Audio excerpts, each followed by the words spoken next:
행복한 감사 학교라는 책에서요, 이런 말씀이 있어서 우리 모두가 한번 같이 공유하고자 해서 이게 준비를 해봤습니다. 우리 한번 화면 한번 보시자고요. 자, 늙을수록 얼굴에 웃음이 그려져야 하고 입에서는 감사의 말이 나와야 합니다. 얼굴과 언어의 품격은 그 사람의 인생 성적표이기 때문입니다. 내 얼굴 표정은 이미 오래전부터 그리고 지금 이 순간에도 만들어지고 있습니다. 먼 훗날 내 얼굴에 그려질 표정들이 따뜻하고 넉넉하기를 바란다면 지금 감사하며 살아야 합니다. 참 저도 내용이 너무 공감돼서 여러분에게 소개를 했습니다. 이 말씀처럼 웃음 있는 환한 얼굴에 그리고 입술에서는 감사가 넘치는 우리 모두의 모습이 되기를 주의 이름으로 축원합니다. 그래요, 지금 이 순간에도 우리들 마음을 지금 만들고 있습니다. 지금 이 순간에도 우리들의 얼굴을 지금 만들어 가고 있습니다. 나는 과연 어떤 마음을 만들고 있을까? 나는 과연 어떤 얼굴을 좀 만들어 가고 있을까? 여러분들이 더 잘 압니다. 내 마음에 있는 것을 얼굴로 나타내기 때문에, 내 마음에 있는 것을 내 입술로 말하기 때문에, 혹시라도 잘못된 마음을 가졌더라면 오늘 이 순간부터 하나님 보시기에 감사한 마음으로, 넉넉한 마음으로 만들어 나가시기를 주의 이름으로 축원합니다. 자, 15절 우리 본문 한번 읽어보시겠습니다. 15절 상반절을 한번 같이 한번 읽어보시겠습니다. 그리스도의 평강이 너희 마음을 주장하게 하라고 했습니다. 그리스도의 평강이, 예수 그리스도의 평강이 우리 마음을 주장한다는 뭐냐? 우리를 지배하라는 얘기입니다. 평안이 우리 마음에 가득하다면요, 제일 먼저 평안하는 곳이 있습니다. 여러분의 마음이 평안하면 제일 먼저 평안하는 곳이 어디냐면 얼굴이더라고요. 얼굴이 벌써 제일 먼저 평안합니다. 그 다음에 평안하는 곳이냐면 말투더라고요. 말투. 그 다음에 평안하는 곳이 행실이더라고요. 이거 숨길 수 없는 현실입니다. 이건. 마음이 부글거리면요, 얼굴이 벌써 그대로 부글부글 얼굴 표가 납니다. 마음이 부글거리면요, 말투가 벌써 거칠거칠해집니다. 마음이 부글거리면은 행동도 거칠거칠해집니다. 그런데 그리스도의 평안이 우리 마음을 가득 채워서 우리 마음을 주장하게 한다면은 누가 보더라도 한 번 보고 또 보고 또 보고 싶은 얼굴이 될 줄 믿습니다. 자, 그러니까 어떤 마음을 내가 만들고 있느냐에 따라서 우리들의 입술에서 나오는 언어는 감사하다는 말밖에 없습니다. 내 얼굴을 어떻게 만드느냐에 따라서 내 얼굴에서는 웃음기가 사라질 날이 없습니다. 항상 감사하는 입술과 항상 웃음이 머물러 있는 우리 모두의 모습이 되기를 주의 이름으로 축원합니다. 지난주에 우리 설교 제목 기억하세요? 감사와 행복이었습니다. 감사하는 사람은요, 행복한 사람들이에요. 근데 오늘은 또한 감사하는 자가 되라고 했는데 이게 설교 제목이면서 오늘 본문의 말씀이기도 합니다. 또한 감사하는 자가 되라고 했습니다. 감사하는 자. 그러니까 내가 지난주까지만 해도, 내가 어제까지만 해도 내가 감사했을지라도 오늘은 또한 감사하는 우리 모두가 되시기 바랍니다. 근데 우리도 감사하는데도 습관적인 감사를 하다 보니까 조금 이기적인 감사에 젖어 있어요. 이기적인 감사. 이기적인 감사를 뭔가 얻어야 감사하다고 하더라고요. 뭔가 받아야 감사하다고 하더라고요. 그 지난주에 어느 목사님 말씀을 드렸었죠. 이걸 뒷북 감사라고 한다라고. 뭔가 받아야만, 얻어야만 한다고. 근데 그 이기적인 감사를 우리 일상 삶 속에서 가장 많이 들을 수 있는 곳이 있더라고요. 가게에 가시면은, 식당에 가시면은, 예를 들어서 가게에 가서 물건을 사가지고 나올 때, 식당에서 음식을 먹고 나올 때, 계산하면서 나올 때 주인이나 종업원들이 손님에게 하는 인사말이 있더라고요. 그 인사말을 한번 잘 기억해 보시기 바랍니다. 나는 어떤 인사를 받았던가, 무심코 받았는데 내가 일을 하면서 손님들에게 어떤 인사를 했었는가. 대개가 한국 분들의 인사는 보니까 뭐라고 하냐면 안녕히 가세요, 또 오세요가 아주 습관적으로 나가더라고요. 안녕히 가세요, 또 오세요라고. 그러니까 우리 업소를 찾아와서 감사한 게 아니고, 우리 업소 와서 물건을 사줘서 감사한 게 아니고, 또다시 와서 물건을 사주기를 바라는 당부의 인사말을 하고 있더라고요. 내 식당을 찾아와서 감사한 게 아니고, 내 식당에서 음식을 먹고 가는 것이 감사한 게 아니라 또 와서 먹어달라고 당부의 인사를 하고 있더라고요. 안녕히 가세요, 또 오세요라고. 또 오라고 했다고 우리가 또 가느냐고요. 또 오라고 했다고 또 가느냐고요. 마음이 편안하면요, 오지 말라 해도 그제 가요. 그런데 샤핑하면서 음식을 먹으면서 창떡 지금 불편해 있는데 되고 주인이나 종업원들 캐셔들이 하는 말이 안녕히 가세요, 또 오세요 하면은 나가면서 그래요. 내가 이 집을 내가 다시 오나 보라라고 문을 나서면서 다시 먹고 나가는 경우가 있더라고요. 그게 결국 저도 그랬었으니까요. 불편하면 결국 그렇게 나오더라고요. 그래서 우리가 내 업소에 찾아온 거, 그리고 내 교회에 찾아온 거, 이것만 해도 우리는 감사하셔야 돼요. 때로는 저희도 그런 말을 할 때 있잖아요. 이게 다 예배 끝났어요. 식사할 때 어느 분이 누구를 찾아올 때가 있어요. 그러면 사람들은 반가워질 않아요. 아니 뭐 식사하러 왔나? 아니면 예배 다 끝났는데 뭐로 왔어? 그럴지라도 우리 교회를 찾아왔으니까 따뜻하게 감사한 마음으로 대하면은요, 그분이 머릿속에 기억을 해요. 아, 여기는 아무 때나 찾아와도 이렇게 따뜻하게 해주는구나. 물건을 사러 갔는데 그 종업원들이 따뜻하게 하면은요, 알아요. 아, 기계적으로 우리를 대하는구나. 아니면 냉랭하게 대하는구나. 포근하게 대하는구나. 포근하게 대하면은요, 그냥 둘러보려고 했다가도 마음이 편안하니까 구석구석 물건 보다 보니까 선택하게 되더라고요. 근데 이 집에서 꼭 물건을 사러 왔는데, 작정하고 들어왔는데 냉랭하게 대하고 기계적으로 대하니까 대충 보고 아예 없냐고 나가버리더라고요. 그래서 우리는 항상 뭐를 줘야 돼? 평안을 주시기 바랍니다. 누구에게? 저와 여러분 모두에게. 그래서 평안을 주시기 바라는데, 오늘 본문 15절 중반전에서 이 말씀이 있습니다. 같이 한번 읽어보실까요? 너는 평강을 위하여 한 몸으로 부르심을 받았나니 라고 했습니다. 평강을 위해서 한 몸이라고 했습니다. 그래서 우리 모두는 평강을 위해서 부르심을 받았습니다. 평강을 위해서. 그러니까 우리는 내 집에 찾아온 사람들, 내 업소에 찾아온 사람들, 내 교회에 방문한 이 사람들에게 평안을 주셔야 돼요. 평안을 주셔야 돼요. 그 평안이 결국은 어떻게 돼요? 물건을 사게 되고 음식도 더 오다하게 되고 또 교회 뿌리도 내리게 만들어 주시더라고요. 그 예수님도 말씀하셨잖아요. 요한복음 14장 27절에 내가 너에게 평안을 주느니라고 했습니다. 예수는 우리에게 평안을 주시지 불평은 안 주셔요. 불안도 안 주셔요. 내가 너에게 평안을 주느니, 내가 주는 평안은 세상에 주는 것과 같이 아니하리니 너는 근심하지도 말고 걱정하지도 말라고 말씀하셨더라고요. 그런데도 불구하고 우리 평안을 누리지 못하다 보니까 그냥 근심거리가, 걱정거리가 내 삶에서 떠날 날이 없는 거예요. 근심과 걱정이 떠날 날이 없으니까 감사가 쏙 들어가 버리더라고요. 감사할 시간이 없는 거예요. 그런데 하나님이 내게 주신 것을 하나하나 계산해 보니까 너무 감사하니까 그냥 감사하다고 했더니 내게 뭐를 줘요? 평안도 주시더라고요. 오늘도 이 시간에 저와 여러분들에게 주시는 평안 마음껏 받아 돌아가시기를 주의 이름으로 축원합니다. 1982년도에 미국에서 출판된 책입니다.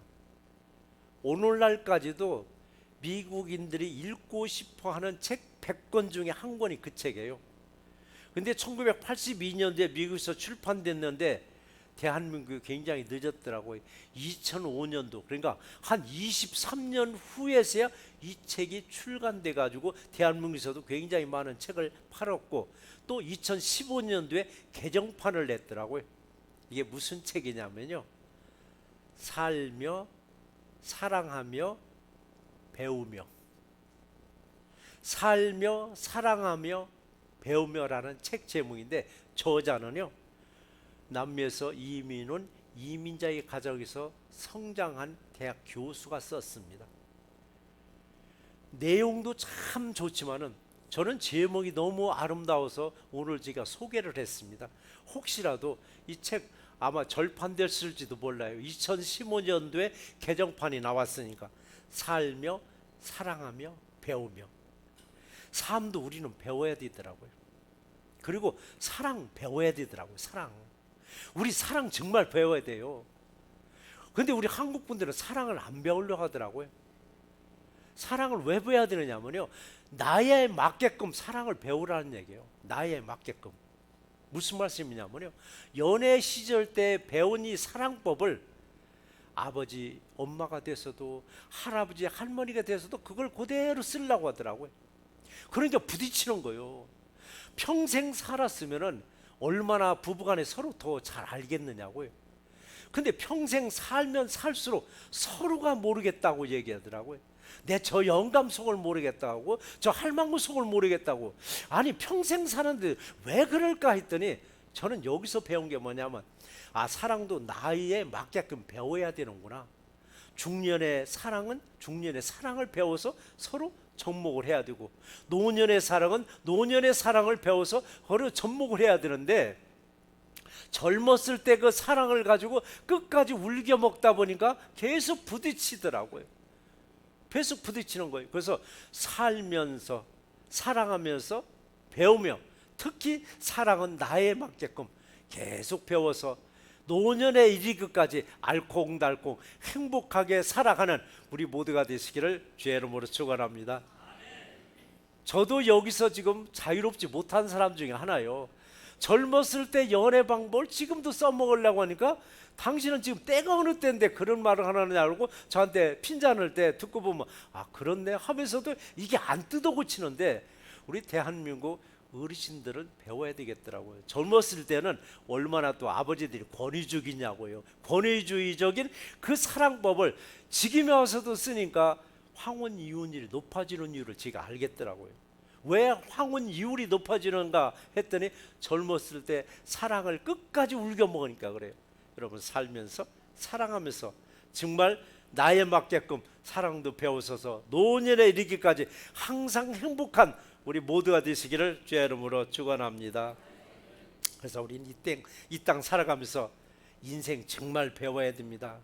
인생 정말 배워야 돼요.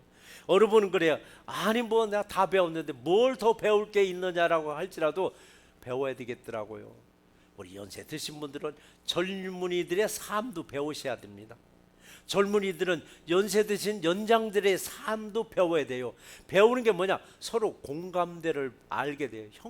이게 공감대가 형성되더라고요. 서로를 배우다 보니까.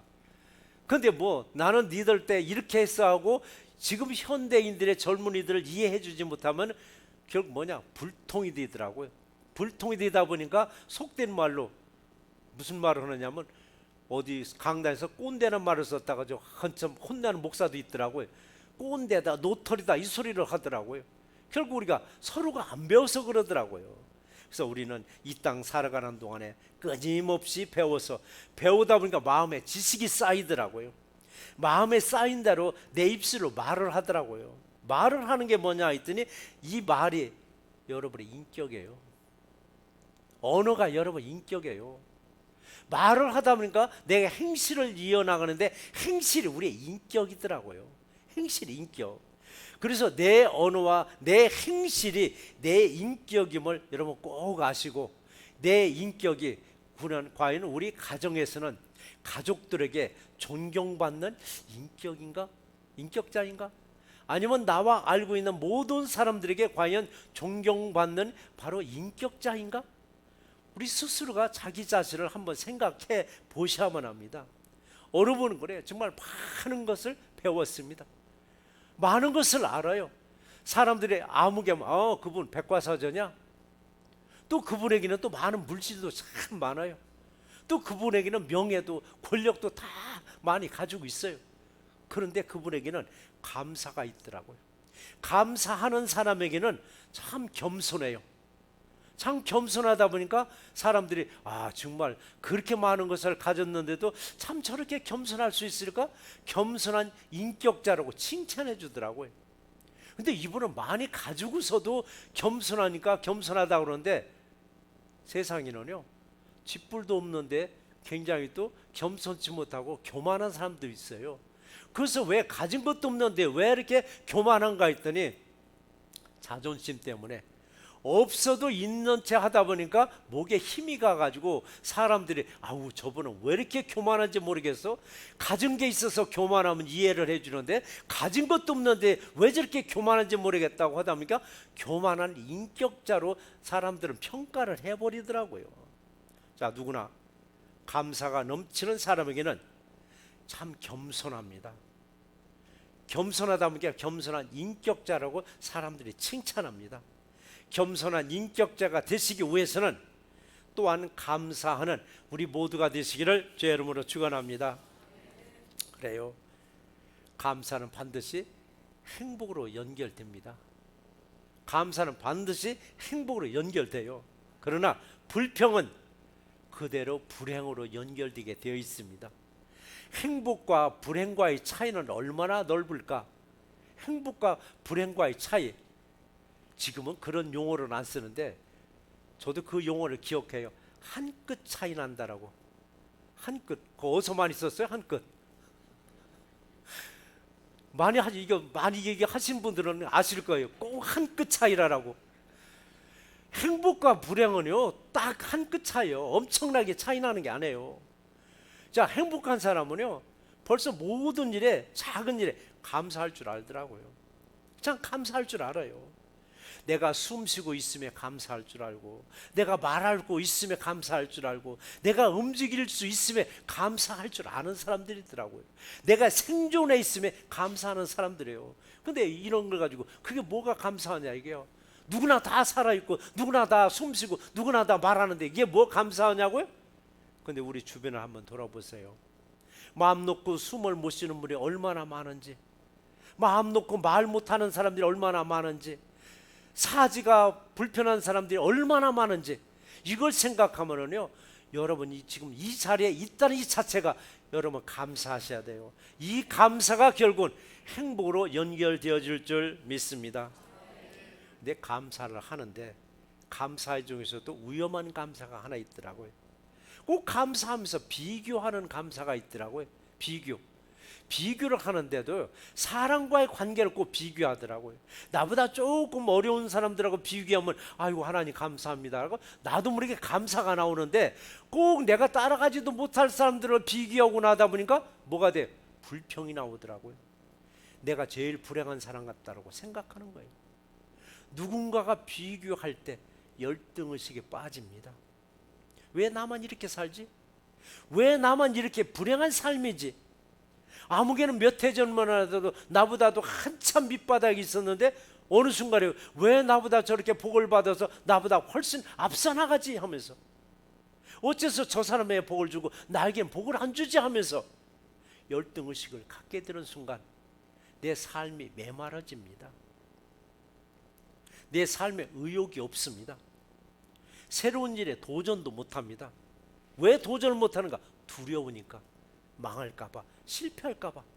하나님이 함께 하시면은요 두려움이 없습니다. 어느 일이든 이거다 싶어서 도전했을 때 하나님이 도와주실 줄 믿습니다.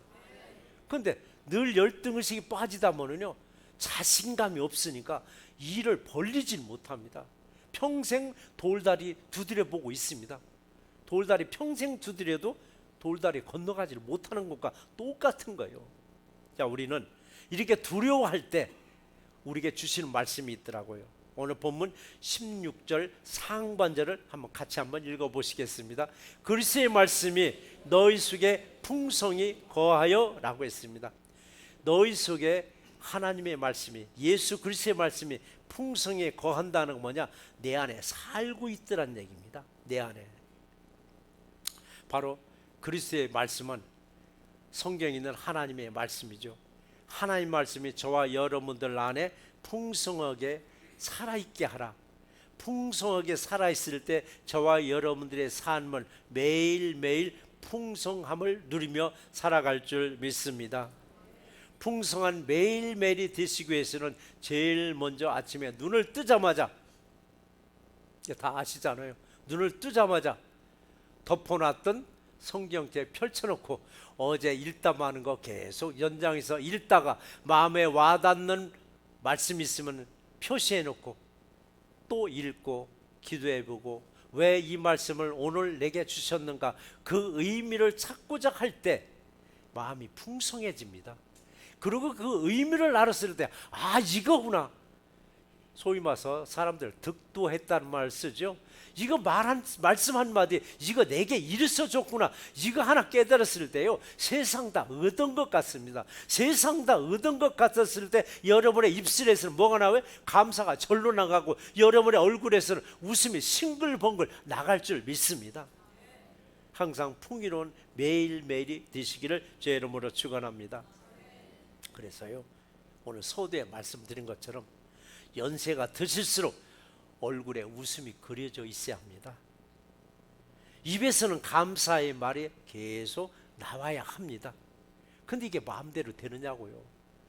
얼굴의 웃음도 잠깐 연기하는 식으로 잠깐 웃을 수 있지만 계속 웃음이 머물고 있는 표정을 만들 수 있느냐고요. 감사도 한두 번은 할 수 있지만, 인쇄치레로 할 수 있지만 계속 감사가 나올 수 있겠느냐고요. 나올 수 있습니다. 없는 것을 하나님이 하라는 건 아니에요.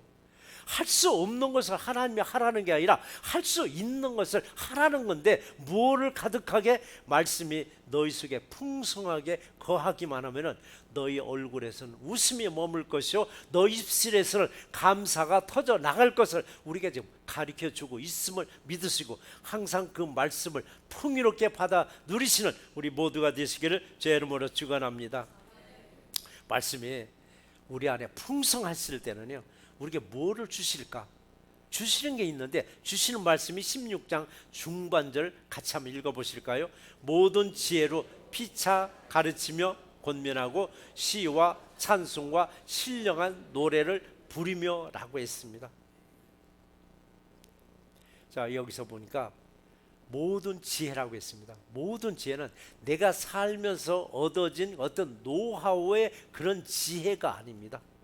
주님이 내게 주신 말씀의 능력이 여러분 지혜인 줄 믿으시기 바랍니다. 그래서 지혜로운 자가 되어야 되는데, 지혜를 어디서 얻느냐고 했더니 하나님을 경외할 때 지혜를 주신다고 했는데, 잠언서 9장 10절 말씀도 같이 한번 읽어보시겠습니다. 여호와를 경외하는 것이 지혜의 근본이라 라고 말씀하셨습니다. 위에서 내려주시는 지혜의 근본이 뭐냐? 하나님을 경외할 때라고 했습니다. 하나님을 경외하는 것, 수없이 제가 반복해서 말씀드립니다. 하나님을 경외한다는 말은 하나님을 존경하고 사랑하고 우러러 보면서도 또 하나 뭐냐? 두려워할 줄 아는 마음을 갖는 것이 하나님을 경외하는 것입니다.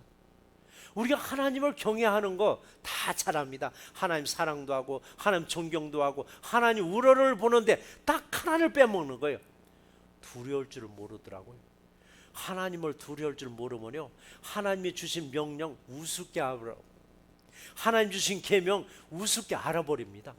근데 그 두려운 마음을 우리가 조금이라도 갖는다면 그 말씀대로 살아가려고 애쓰다 보니까 세상에서 나가서 어느 일을 할지라도 참 저 사람은 법 없이도 살 사람이야, 정말 하나님을 믿는 사람다워라고 칭찬받게 되어 있습니다.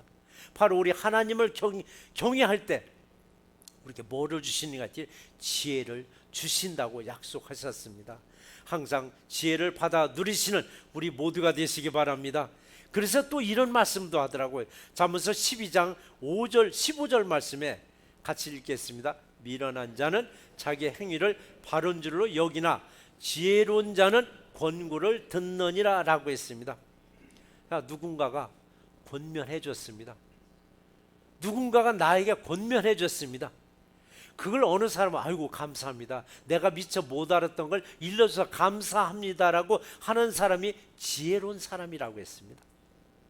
그런데 지혜로운 사람의 반대말이 또 미련한 사람인데, 누군가가 권면을 했더니 네가 뭔데 나한테 그런 걸 챙겨내, 네가 뭔데 라고 하면서 자기 행위를 바른 줄로 여기는 사람이 무슨 사람이요? 미련한 사람이라고 얘기했더라고요. 미련한 사람. 어느 분한테는 이렇게 권면을 합니다.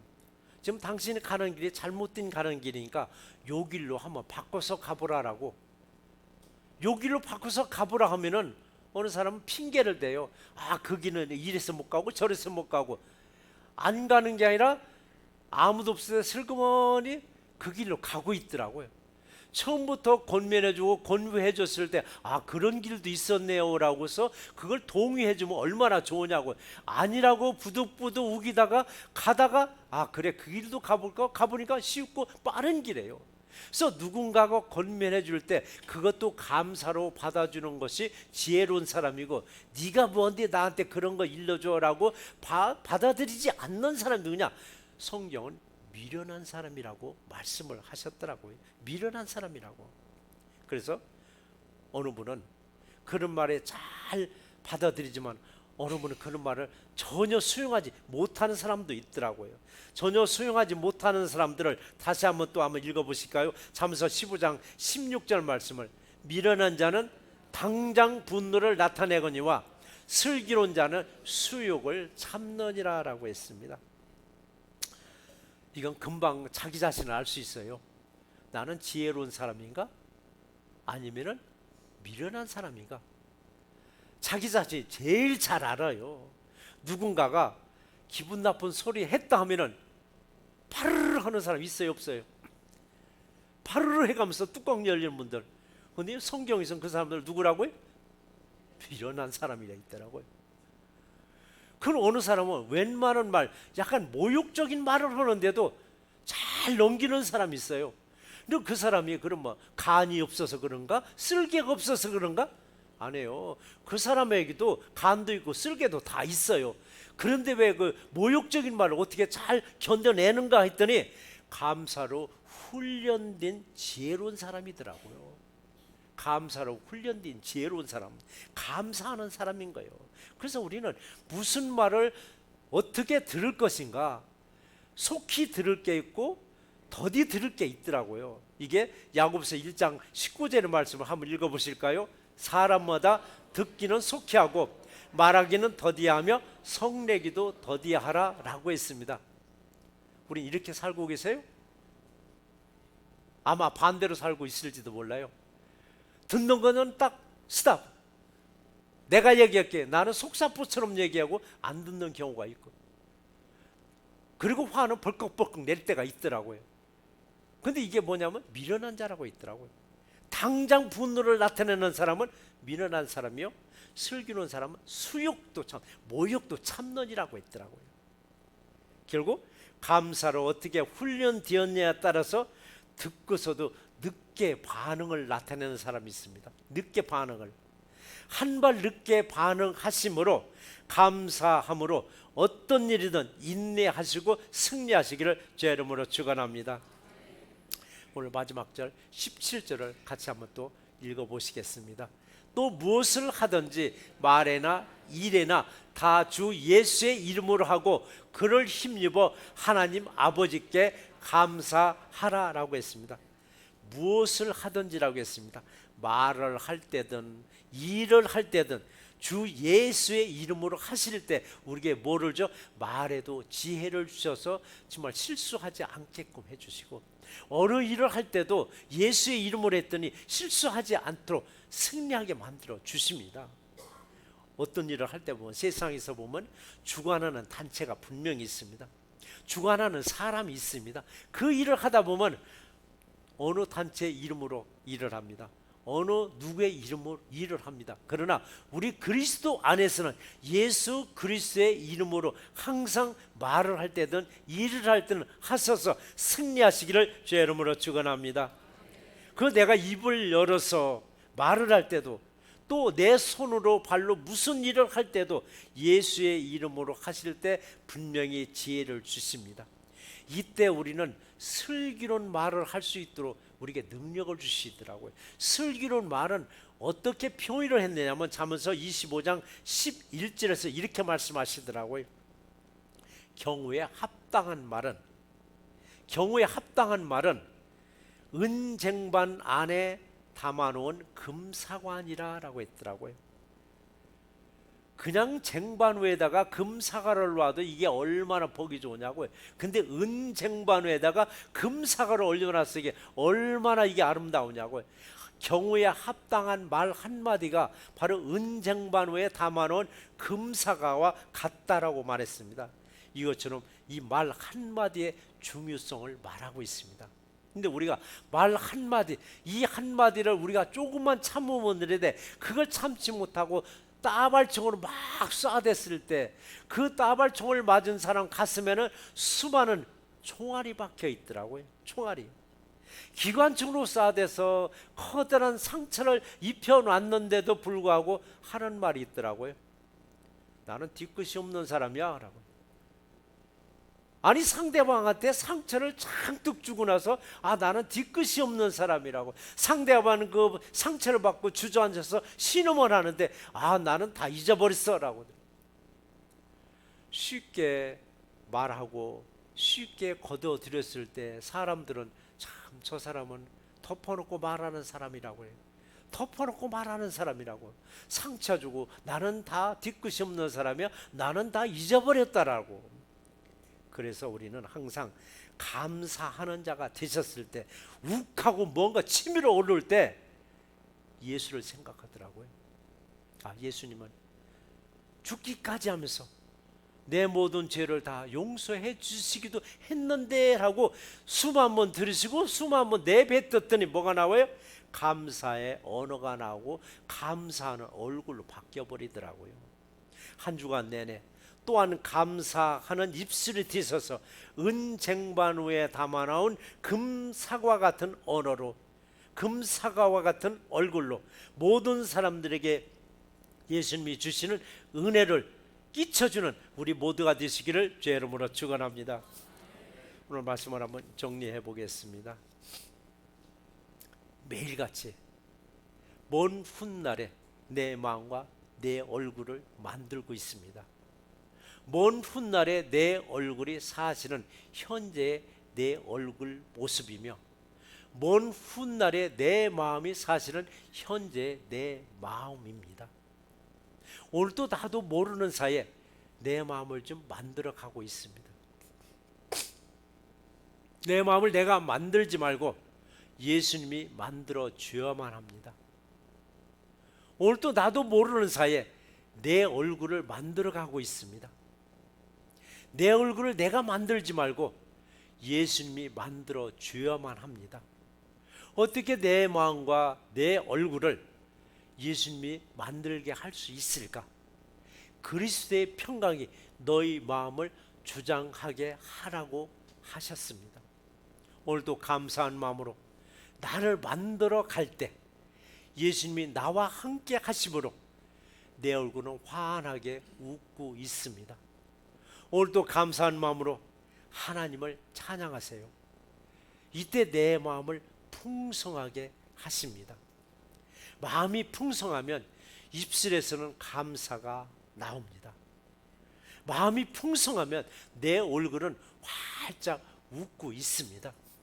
한 주간 내내 또한 감사하는 입술과 감사하는 얼굴로 모든 사람들에게 은혜를 끼치는 새날교회 모두가 되시기를 주의 이름으로 축원합니다.